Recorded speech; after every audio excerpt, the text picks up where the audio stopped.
abadushyigikira ndabasuhuje, mbahaye ikaze kuri runo rubuga rwacu ntayorwa, urubuga tuzajya tuganiraho amakuru ajyanye n'ubuzima, uburyo ki twabungabunga, uburyo ki twafasha aho dutuye nabo kugira amagara meza. Tukaba rero ari igitekerezo nagize kugira ngo njye nsangiza amakuru abadukurikiye, amakuru ajyanye n'ubuzima, kuko nzirikana yuko hari abantu benshi baba batabashije gusoma ngo basobanukirwe, wenda kuko ibitabo byinshi biba byanditse mu ndimi z'amahanga. Nkaba rero numva ari umusanzu ushoboka nshobora gufasha abandi kugira ngo twese hamwe dusobanukirwe ku bijyanye n'ubuzima, bityo hamwe tubungabunge. Tuzajya tuvuga ku ngingo zijyanye n'ubutabazi, ubuzima muri rusange, guhera umuntu avutse kugeza ashaje, ariko twibande cyane ku gice cy'abana batoya, umwana ukivuka kugera ubwana, mbega mu gice cy'ubwana kugeza ku gice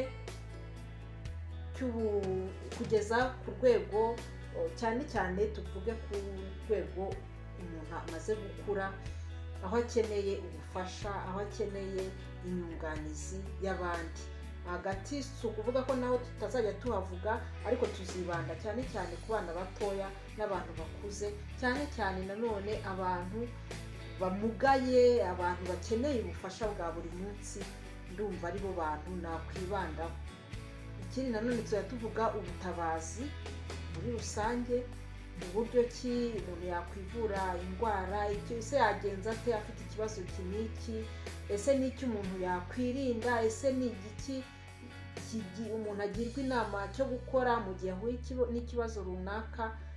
Ndumva ni ibintu byinshi duhura nabyo mu buzima. Ubutabazi bw'ibanze, ukibagiza icyo ugomba gukora mu gihe utari wajya kwa muganga, birahari bishoboka ko ushobora gukora ukaba wabikwirinda icyago runaka gishobora kubaho, ariko iyo utabizi nyine icyo gihe ntacyo wakora. Rero ndumva ari umwanya wo kuzajya dusangira ayo makuru, ikibazo runaka ese kibaye hakorwa iki. Ibindi bizajya biganirwaho ni imirire, indwara nyinshi zitandukanye zitubangamiye muri ino minsi, dukora ubushakashatsi, ibyandikwa n'abahanga, noneho tubisangize abadukurikiye.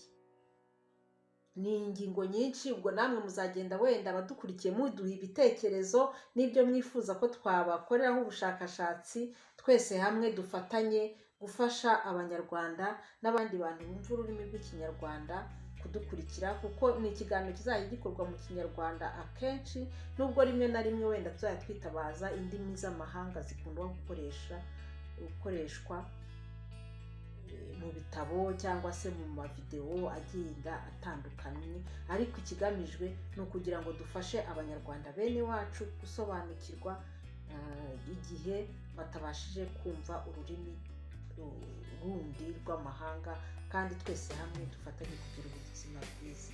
Njyewe rero ubabwira, njyewe nitwa Céline, nkaba ndi umunyarwanda uva mu karere ka Muhanga, aho bita Ishyogwe.